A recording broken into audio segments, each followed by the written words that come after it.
Alright, so this is the kit for the MCCruise cruise control for the Yamaha Super Tenere. Yeah, I've already opened through this once, but this will just give you a rough idea of the packaging and contents. So we get calling card, sticker, information.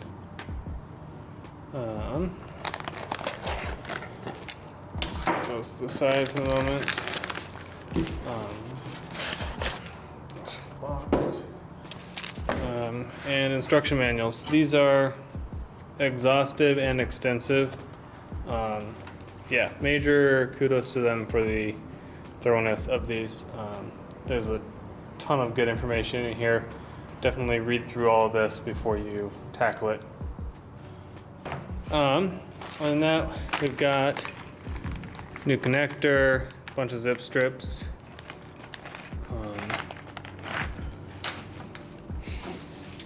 This is I got the slimline controller.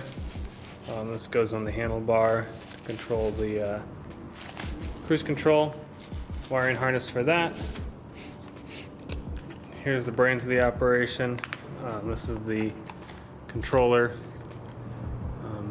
These are purpose-built pretty much for the bike that they go on, so don't just stick any box on any bike. Make sure you get the right one for the right bike.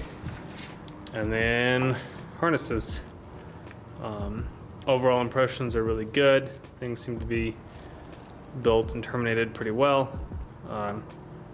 We'll get more input on that once we start putting this bad boy together. For now, I think we gotta get this sucker taken apart.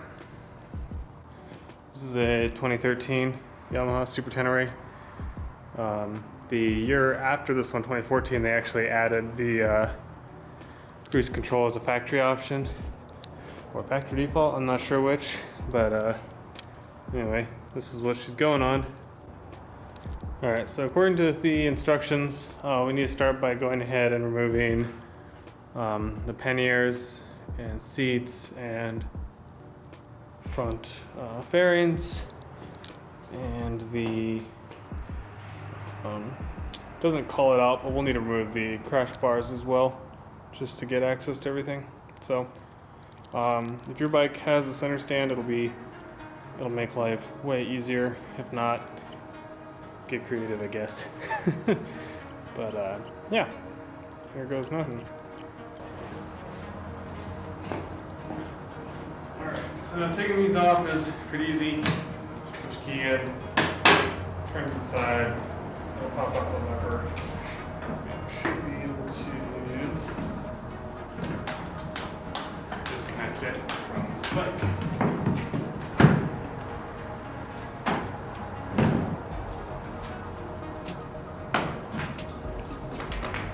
Down, free to go. Alright, next let's take off the seat, pillion seat, and handles.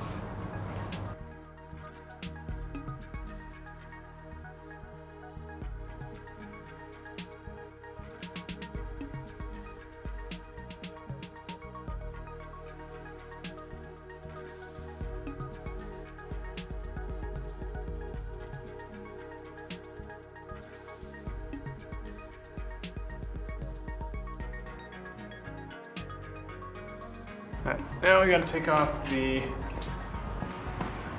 crash bars. In this case, these are held on with 5mm Allen keys. Your bike will either not have these or have its own passing system. Your mileage may vary. You may not even have to take these off, but for my own sanity, I'm gonna go ahead and pull them off. Now we're gonna take the side panel off. This is a 4mm connector. Note, these are not actually normal Allen bolts. They're these little quarter turn quick release bolts. So don't go reefing on them, because you'll break them. And you'll be really sad.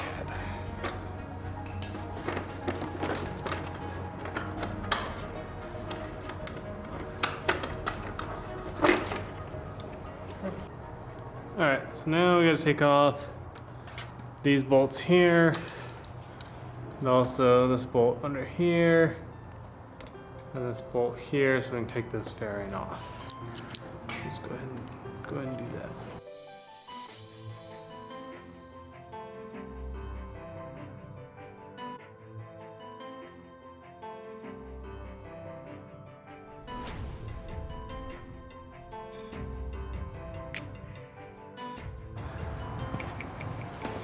And we'll go ahead and repeat on this side.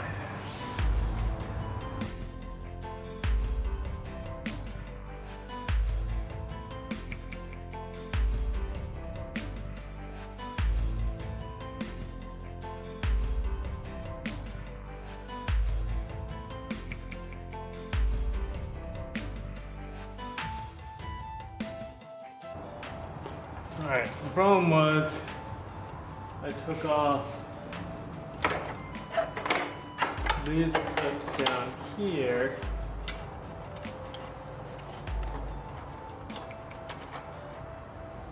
And I should have taken these clips up here. Alright, now I need to go ahead and remove the negative battery terminal. Go ahead and leave that bolt in its nut so it can't get lost. We'll go ahead and tape up this terminal. Alright, now we're going to go ahead and pull the cover off of the under seat area. This is a T30 bit, I believe.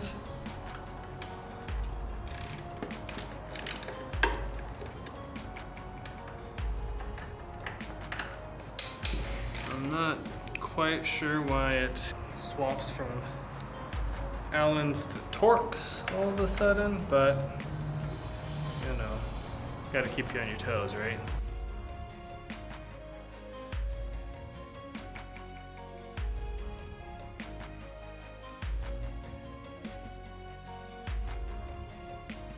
Well, that's unfortunate. Apparently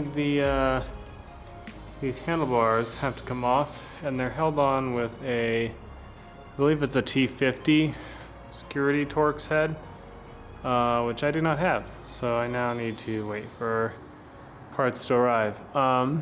Hopefully I can proceed with most of the rest of the install while I wait for that part, but yeah, that's unfortunate. So we're gonna go ahead and see if we can take this off anyway, just because this is the front part doesn't have security bits on it, and it's the part that actually captures this plate. So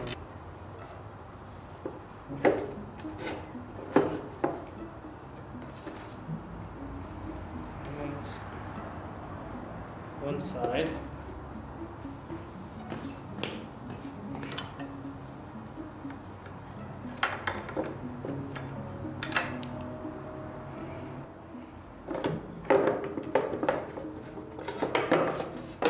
How's that?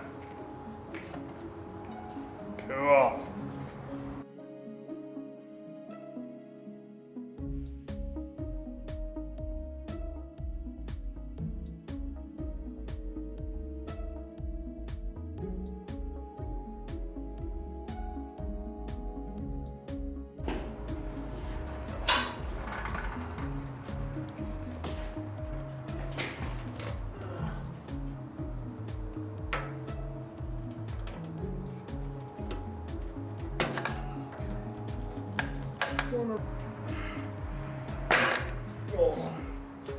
Oh, yeah, that feels great. Very carefully disconnect that. Don't break that connector off or you will be a very, very unhappy camper. So here you can see here's the fuel connector, the green and white connectors, the breather hoses, where the bolt goes. Yeah. So now we gotta remove these airbox housing bolts.